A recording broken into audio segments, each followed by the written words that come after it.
Selamat siang Bu, perkenalkan nama saya Erwin Bernardo Tobing. Saya dari kelas BK1B dengan NIM 2105071014. Baik, pada materi ini saya akan menjelaskan akuntansi perusahaan jasa. Pada pembelajaran sebelumnya, kita telah mempelajari fungsi akun dan manfaatnya. Pada pembelajaran ini, saya akan mempresentasikan sedikit siklus akuntansi pada perusahaan jasa. Perusahaan jasa merupakan perusahaan yang kegiatan utamanya melakukan penjualan dan penawaran produk dalam bentuk pelayanan atau jasa. Perusahaan jasa adalah perusahaan yang produknya berupa sesuatu yang bersifat non-fisik, seperti perusahaan transportasi, biro wisata, ojek online, bioskop, konsultan, kantor akun, dan sebagainya. Perusahaan yang bergerak pada bidang jasa mempunyai unsur terpenting, yaitu adanya penanganan yang baik dari sistem pelayanan kepada customer. Dengan menerapkan sistem pelayanan menjadi unsur yang penting. Jadi, dengan adanya pelayanan yang baik, maka hubungan dengan customer akan berjalan dalam jangka panjang. Sama halnya dengan perusahaan barang dan perusahaan lainnya. Perusahaan jasa menjalankan aktivitas ekonomi dengan melihat kebutuhan pasar. Jika perusahaan bisa menyediakan jasa yang tepat dan sesuai dengan kebutuhan konsumen, maka banyaknya pembeli juga akan memenuhi jasa tersebut. Adanya pembeli, maka perusahaan bisa mendapatkan keuntungan dan pendapatan. Maka komponen tersebut bisa digunakan oleh perusahaan jasa untuk melakukan transaksi. Dengan perusahaan memperoleh keuntungan tersebut, transaksi pemasukan atau pengeluaran harus ada dalam laporan keuangan perusahaan. Menyusun laporan keuangan perusahaan sangat penting karena bisa dilihat sejauh mana perkembangan dan pergerakan yang terjadi pada perusahaan tersebut. Ada beberapa karakteristik perusahaan jasa. Yang pertama yaitu menjual jasa. Karakteristik perusahaan jasa pertama adalah menjual jasa. Biasanya tidak membuat sebuah produk pada perusahaannya, tetapi perusahaannya yang menawarkan pelayanannya yang bisa dimanfaatkan dan dibutuhkan oleh konsumen. Yang kedua, tidak ada produk jasa dan dalam bentuk fisik. Perusahaan jasa tentunya tidak menjual produk yang dapat dilihat atau disimpan. Meski produknya tidak dapat dilihat, tetapi manfaatnya dapat dirasakan oleh para konsumen. Yang ketiga, hasilnya tidak dapat disamakan. Hasil dari usaha pada suatu perusahaan jasa sangatlah subjektif. Ia tergantung kepada kepuasan pelanggan, sehingga hasilnya tak dapat dipukul rata terhadap semua konsumen. Penyebabnya adalah ukuran kepuasan setiap orang yang berbeda-beda. Yang keempat, tidak ada standar harga yang umum. Kebutuhan pelanggan umumnya akan selalu berbeda-beda, tergantung kepada keinginan serta keluhan yang ia miliki, sehingga harga jasa tak dapat dipatok dan harus disesuaikan dengan setiap kebutuhan konsumennya. Selanjutnya kita beralih ke jenis transaksi akuntansi perusahaan jasa. Yang pertama yaitu pembelian. Transaksi pembelian ini umum kita dengarkan. Transaksi pembelian merupakan kegiatan yang dilakukan untuk membeli suatu produk. Transaksi pembelian perusahaan jasa sendiri diantaranya pembelian perlengkapan kerja dan peralatan. Selanjutnya perusahaan jasa juga harus mencatat berbagai transaksi yang berhubungan dengan transaksi pembelian atau pengeluaran. Yang kedua yaitu pendapatan. Seperti perusahaan lainnya, perusahaan jasa juga memiliki berbagai tujuan untuk memperoleh keuntungan. Pendapatan dari perusahaan jasa sendiri diantaranya terdapat dari berbagai layanan yang telah ia berikan kepada customer. Yang ketiga, pembayaran beban-beban lainnya. Sering kita dengarkan, perusahaan membayarkan beban-beban.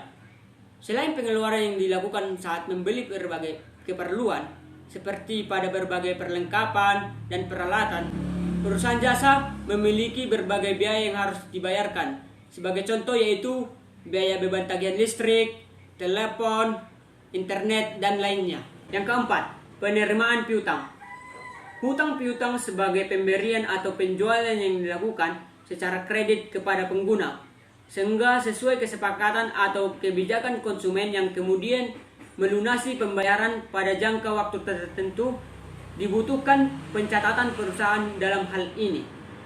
Yang kelima yaitu penanaman modal atau investasi. Saat perusahaan jasa pertama kali didirikan, pasti ada setoran modal dari para investor ataupun pemilik perusahaan tersebut.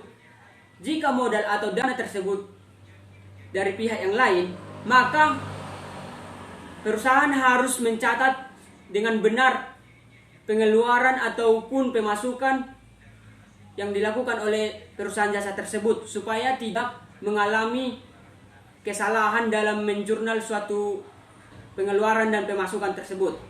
Selanjutnya kita beralih kepada tahapan siklus akuntansi perusahaan jasa. Setiap pencatatan transaksi diperlukan komponen utama seperti nota pembelian atau penjualan, nilai transaksi termasuk pajak, pendapatan atau biaya, kontrol utang atau piutang. Penggunaan software akuntansi perusahaan jasa akan membantu mempermudah pencatatan transaksi tersebut. Berikut ini beberapa gambaran penginputan dan buku besarnya. Yang pertama, melakukan analisa transaksi. Langkah awalnya tentu saja penganalisaan transaksi yang telah berlangsung dalam suatu periode. Sistem akuntansi jurnal berpasangan sebagai alat yang digunakan untuk menganalisa transaksinya. Dalam menggunakan sistem ini, sangat perlu adanya analisis terhadap sebuah transaksi. Caranya yaitu dengan menggunakan penjelasan transaksi untuk menentukan transaksi tersebut masuk pada pos aset, kewajiban, modal, pendapatan atau bahkan beban. Kemudian tentukan pengaruh transaksi tersebut terhadap pos-pos tersebut atau menambah utang atau mengurangi. Yang kedua, membuat jurnal akuntansi. Jurnal merupakan kegiatan penulisan jenis akun disertai dengan jumlahnya beserta bukti-bukti transaksi yang telah dikumpulkan sebelumnya, untuk kemudian dicatat dalam sebuah jurnal harian yang dikenal juga sebagai jurnal umum. Langkah berikutnya dalam pembuatan siklus adalah dengan membuat entry jurnal pada setiap transaksi. Yang ketiga, yaitu posting transaksi akuntansi dari jurnal ke buku besar. Langkah selanjutnya dalam memposting keseluruhan transaksi ke dalam buku besar. Buku besar sendiri merupakan kumpulan rekening pembukuan yang masing-masing diantaranya kemudian digunakan untuk mencatat informasi tentang suatu aktiva tertentu. Yang keempat yaitu pembuatan neraca saldo. Pembuatan neraca percobaan atau neraca saldo merupakan salah satu siklus akuntansi perusahaan jasa yang harus dilakukan. Neraca saldo ini sendiri berfungsi untuk membuktikan sisi kredit dan debitnya seimbang. Jika jumlah keduanya seimbang, maka akan turut mengurangi kesalahan dalam penginputan data. Yang kelima, membuat jurnal penyesuaian. Langkah yang selanjutnya adalah penyusunan jurnal penyesuaian. Pembuatan jurnal penyesuaian dilakukan jika terdapat kesalahan pada penjurnalan dan posting, atau memastikan biaya serta pendapatan benar-benar telah dicatat dalam periode yang tepat. Jika pada akhir periode akuntansi terdapat transaksi yang belum dicatat, ada transaksi yang salah satu atau perlu disesuaikan, maka dicatat dalam jurnal penyesuaian. Yang keenam, yaitu membuat neraca lajur. Neraca lajur diciptakan berdasarkan jurnal penyesuaian dan neraca saldo. Neraca lajur berisikan informasi mengenai jurnal penyesuaian dan neraca saldo yang akan menghasilkan informasi misalnya laba rugi. Yang ketujuh, menyusun laporan keuangan. Laporan keuangan sebagai salah satu siklus akuntansi yang di dalamnya terdapat laporan laba, modal, rugi, hingga ke neraca. Laporan keuangan sendiri menjadi hasil utama dan yang terpenting dalam suatu siklus akuntansi. Laporan keuangan juga dapat langsung disiapkan dari daftar saldo serta kertas kerja yang sebelumnya telah disesuaikan dari sebuah buku besar. Yang kedelapan, membuat jurnal penutup. Setelah merancang laporan keuangan, kamu juga harus membuat jurnal penutup yang biasanya dibuat pada akhir periode akuntansi. Rekening yang ditutup ini sendiri hanya berupa rekening laba rugi atau rekening nominal. Yang kesembilan, membuat jurnal pembalik. Jurnal pembalik merupakan jurnal yang berisi tahap pembalikan beberapa akun yang telah ditutup untuk mengembalikan saldonya.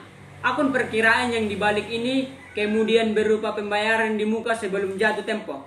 Jurnal pembalik ini sesungguhnya tidak wajib dalam pembuatannya, meskipun dalam beberapa transaksi jurnal pembalik ini memang harus dibuat. Dan yang terakhir yaitu neraca akhir. Yang disebut sebagai neraca akhir yaitu neraca akhir yang dihasilkan pada periode yang nantinya akan digunakan sebagai neraca awal pada siklus akuntansi periode selanjutnya. Jadi kesimpulannya yaitu perusahaan jasa adalah suatu usaha atau lembaga yang kegiatannya di bidang jasa. Siklus akuntansi meliputi tahap pencatatan, pengikhtisaran, dan pelaporan. Jurnal adalah alat untuk mencatat transaksi perusahaan yang dilakukan secara kronologis atau berdasarkan urutan waktu dengan menunjukkan akun yang harus didebet dan dikredit beserta jumlahnya masing-masing. Jurnal merupakan catatan pertama setelah adanya bukti transaksi sebelum dilakukan pencatatan dalam buku besar, sehingga jurnal sering dikatakan sebagai the book of original entry. Buku besar merupakan hasil dari analisis transaksi setelah jurnal. Buku besar adalah kumpulan dari akun-akun yang saling berhubungan dan merupakan suatu kesatuan. Misalnya pada semua akun yang digunakan dalam pembukuan sebuah perusahaan. Neraca saldo adalah semua transaksi yang terjadi selama periode berjalan di posting yang berguna untuk memverifikasi bahwa saldo debit dan saldo kredit jumlahnya sama, dan saldo rekening yang ada diambil langsung dari saldo rekening buku besar yang belum dilakukan penyesuaiannya. Jadi sekian hasil presentasi saya. Jika ada perkataan atau ucapan saya yang tidak baik, mohon dimaafkan. Dan presentasi saya ini kurang sempurna, mohon ibu maklumi. Sekian dan terima kasih.